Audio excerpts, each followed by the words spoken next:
Et salut les amis, c'est Okayo, et aujourd'hui on se retrouve pour une nouvelle vidéo sur un nouveau jeu narratif qui est nommé Shisha, je sais pas, Shincha, ou un truc comme ça, The Lost Soul, donc les âmes perdues si je ne me trompe pas. Donc le langage on va mettre français, vous pouvez voir un magnifique fond d'écran. Donc on va sûrement nous demander le prénom, et je pense déjà avoir une petite idée de comment on va s'appeler. Un petit chargement qui se fait, et on pourra commencer l'histoire. Alors notre nom.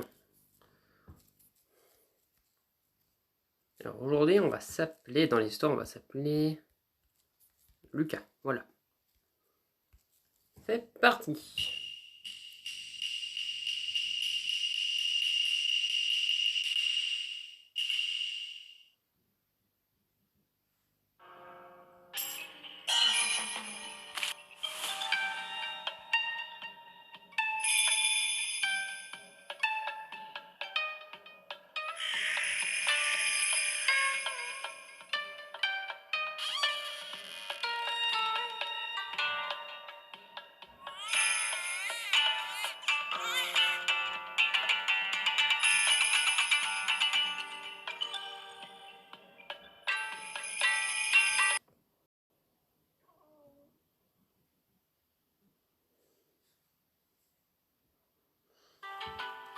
Bon, aujourd'hui est le grand jour.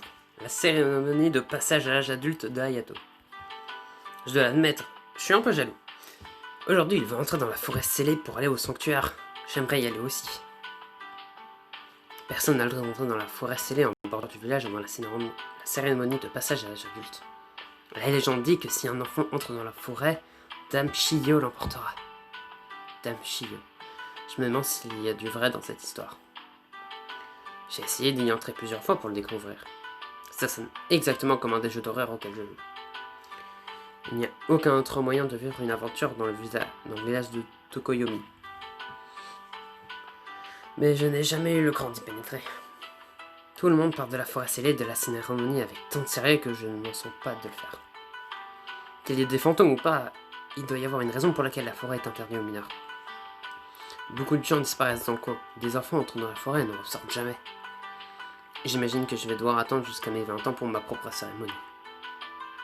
Je finis d'empacter des snacks au cas où je partirai à l'aventure. C'est une habitude que j'ai depuis des années. Et vais voir Hayato avant qu'il ne rentre dans la forêt.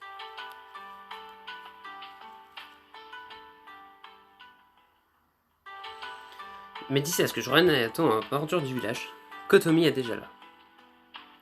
Comment dit ça? Un peu nerveux, j'espère que je ne vais rien foirer. Allez Hayato, comment tu pourrais te foirer? Salut les gars, je suis contente que tu sois là pour cette bonne chance à Hayato. Allez, je n'aurais pas raté ça pour rien au monde.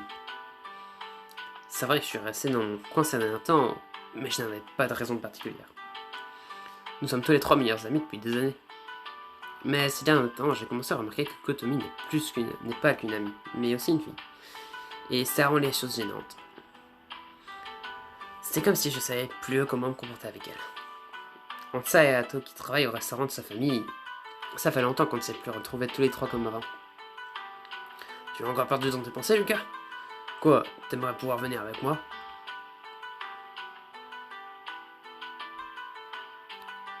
Absolument. Oh, je le savais. Tu meurs d'envie de pénétrer dans la forêt scellée depuis que nous sommes petits. Pourquoi est-ce que c'est forcément à 20 ans d'ailleurs? Dans certains pays, on est adulte à 18 ans ou même 16. Qui sait? Peut-être que la cérémonie ne fonctionne que si on a 20 ans. C'est nul. Pourquoi je n'ai jamais l'occasion de m'amuser? Jouer tout le temps ne vaut pas une véritable aventure. Ce sera bientôt notre tour. Ouais. Ça en fait partie aussi. Kotomi était différente. On courait partout ensemble pour s'amuser. Maintenant, elle est bien plus timide et digne. Je ne comprends pas, c'est parce que c'est une fille? Hayato! Sortie nulle part, une fille fonce vers nous, manquant de me faire tomber dans sa hâte d'attendre Hayato. Waouh! Je suis tellement heureuse d'être là pour ton grand jour. Je suis content de te voir aussi, Rina. Je suis soulagé que tu aies pu venir. Ça faisait longtemps que je n'avais pas vu Rina. c'est une parente éloignée de Hayato. Mais je ne sais plus comment. Elle est très loin de son arbre généalogique, je crois. C'est tellement excitant, notre Hayato est un adulte. Pas totalement, je dois encore accomplir la cérémonie. Oh, mais qui se fiche d'un détail pareil? J'aurais dû savoir que tous ce bruit venait d'une sale gosse. Hein, tu parles de moi? Tu vois d'autres gamines ici? Tu es à peine plus âgé que moi. Qu'on y est de t'en convaincre. Waouh, même Azusa est venue pour la cérémonie d'Hayato. Et elle est dans la même classe que Kotomi et moi. Mais je ne savais pas qu'elle connaissait bien Hayato. Malgré tout, une cérémonie de passage à l'âge adulte est toujours excitante. Azusa accroche mon regard et fronce les sourcils. Qu'est-ce qui t'arrive? Pourquoi tu me regardes comme ça? Je suis surpris de te voir ici et je ne savais pas que tu étais amie avec Hayato. Disons que je suis curieuse à propos de la cérémonie. Ça devrait être la seule que je verrai jamais. Ouais. Azusa et sa mère ont emménagé l'année dernière et elle n'a pas l'air d'apprécier le village. Tout le monde dit qu'elle étudie pour entrer à l'université de Tokyo et retourner vivre dans la capitale. Quoi qu'il en soit, bonne chance Hayato. Tu as notre soutien. Tu vas t'en sortir. Merci à tous, ça signifie beaucoup pour moi de vous voir ici. De faibles bruits de pas préviennent de l'arrivée du prêtre en charge de la cérémonie. Tu es prêt, jeune homme? Tu as les cloches Kagura?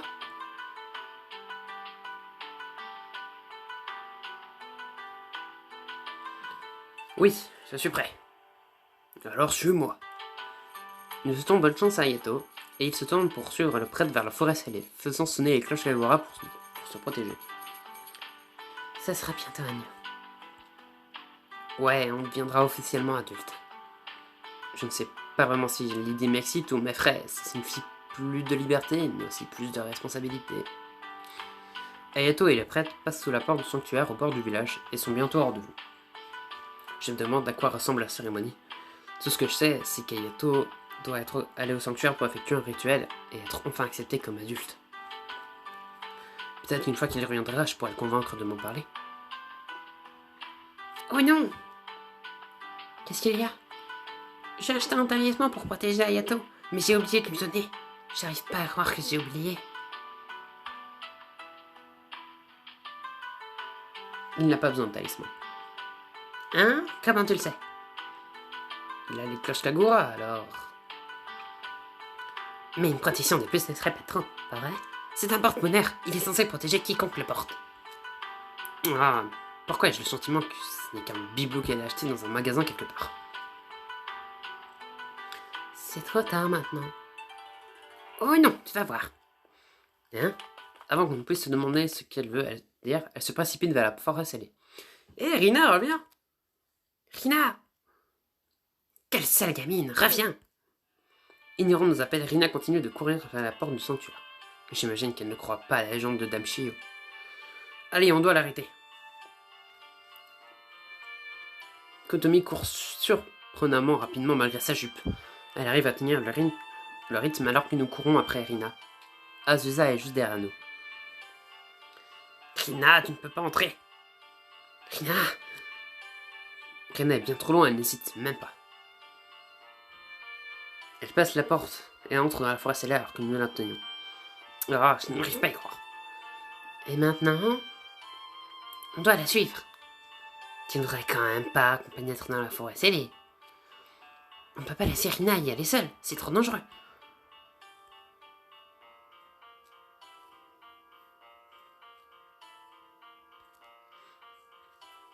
Azusa a raison. Comment tu peux dire ça, Lucas? On est peut-être plus âgé que Rina, mais la forêt scellée est tout aussi dangereuse pour nous que pour elle. Ouais, aucun de nous n'a accompli la cérémonie. Si Dame Shio existe vraiment, elle nous pourchassera. Alors tu vas abandonner Rina? On va tout raconter à un adulte. Qui sait où elle sera alors? On peut pas se permettre de perdre du temps. Kotomi, c'est raisonnable. Je vais la rattraper si on se dépêche. On pourra l'attendre et revenir à l'entrée sans que rien ne se passe. J'imagine que ça ne peut pas trop faire de mal si on ne reste pas... pas vrai? Ouais, on chope Rina et on la ramène au village avant que Dame Shio nous retrouve. Malgré mes paroles courageuses, j'aimerais avoir plus de confiance en mes propres encouragements. Doucement, aucun de nous ne voulant faire le premier pas, nous passons sous la porte du sanctuaire et entrons dans la forêt scellée. Elle a l'air tout à fait normale. Une vague de malaise me fait vaciller et je lève une main vers ma tête. Quoi? Il y a une ombre au sol devant nous. Je m'approche en ce sens-là. C'est Rina? Ma vision se fait plus floue et j'arrête de marcher. Est-ce que... quelqu'un... Je me tourne pour regarder Kotomi et Asusa, mais la sensation se fait trop forte pour moi et je tombe en avant et touche le sol. J'imagine qu'il y a vraiment une raison pour laquelle la forêt est interdite. C'est ma dernière pensée alors que tout disparaît. Oh, ma tête! Je cligne des yeux en regardant le ciel sombre et les arbres sinistres autour de moi. C'est vrai, nous sommes entrés dans la forêt scellée et puis nous nous sommes effondrés. Ça devait être il y a longtemps et il a commencé à faire nuit.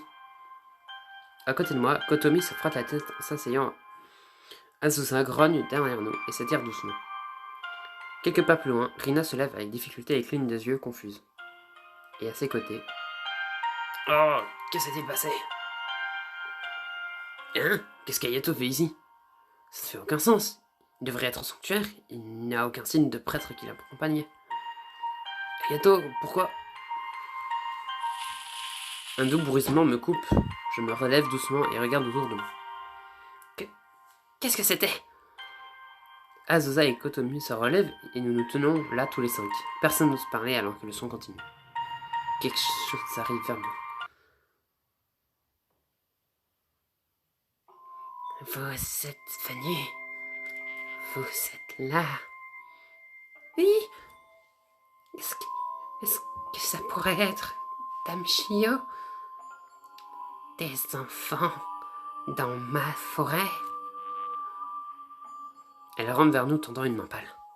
C'est pas bon. Qu'est-ce qu'on fait? Cours!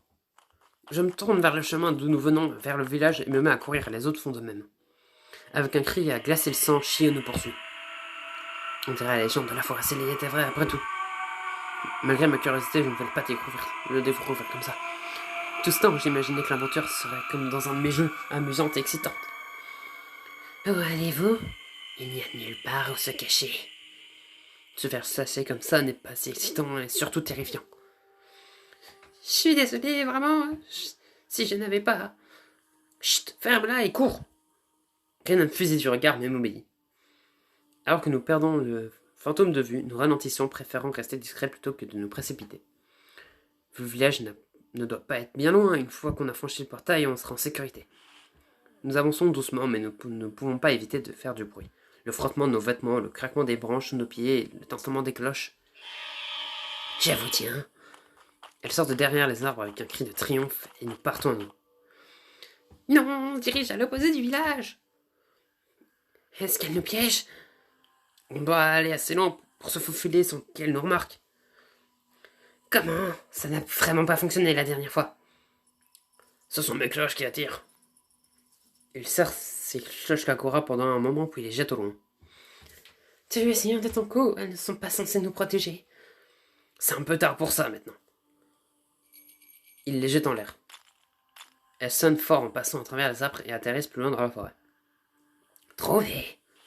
Les buissons tremblent alors que Shio saute en direction des cloches. Ah! Elle a entendu le son et pense que nous y sommes. Je lève un doigt et à mes lèvres et arrête de courir, comprenant apparemment mon idée. Les autres me font de même. Qu'est-ce qu'on... Chut! Heureusement, Asusa lui couvre la bouche. Nous faisons le tour vers le village de Tokoyomi et passons à travers les arbres. Cette fois, nous sommes presque totalement silencieux. Ah!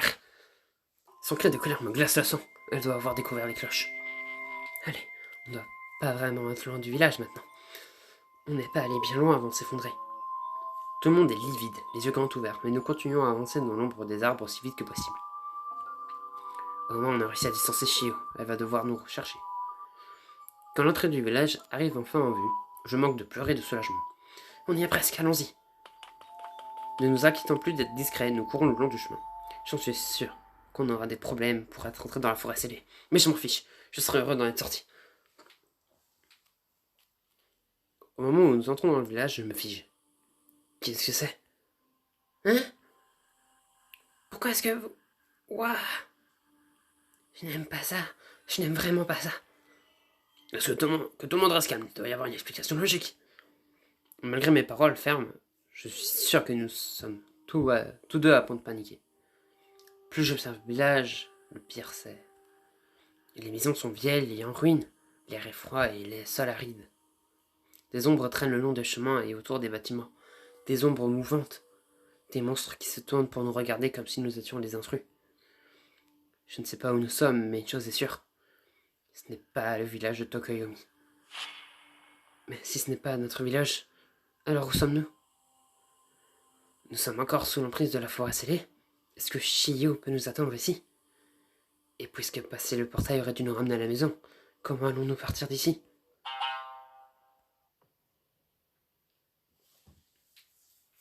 Eh bien, c'est la fin du premier chapitre. Bon, comme un début d'histoire, c'est assez calme pour l'instant, même si on a rencontré le fantôme dès le premier épisode. Et ça, c'est pas mal. Parce qu'il me semble que dans la majorité des jeux narratifs que j'ai fait, on ne rencontre pas vraiment le problème perturbateur dès le début. Là, on a rencontré directement le fantôme, et ça, je trouve ça bien. Et puis, ça change un peu. En tout cas, nous savons que du coup, nous sommes au Japon, vu qu'ils sont pas allés de Tokyo, et puis bon, le jeu était quand même japonais. Et apparemment, il y aurait une forêt hantée. Mais bon, nous sommes donc coincés dans ce village des ombres. Est-ce que ces ombres seraient donc les enfants qui auraient passé cette forêt sans avoir le droit? Seraient-ils les ombres des enfants morts ou est-ce que ce serait juste des ombres de personnes mortes? Ça, c'est une bonne question. Et nous le découvrirons sûrement dans le prochain épisode. Dans tous les cas, j'espère que cet épisode vous a plu. Si jamais c'est le cas, n'hésitez pas à vous abonner et à lâcher un like si c'était au caillou. Allez, salut!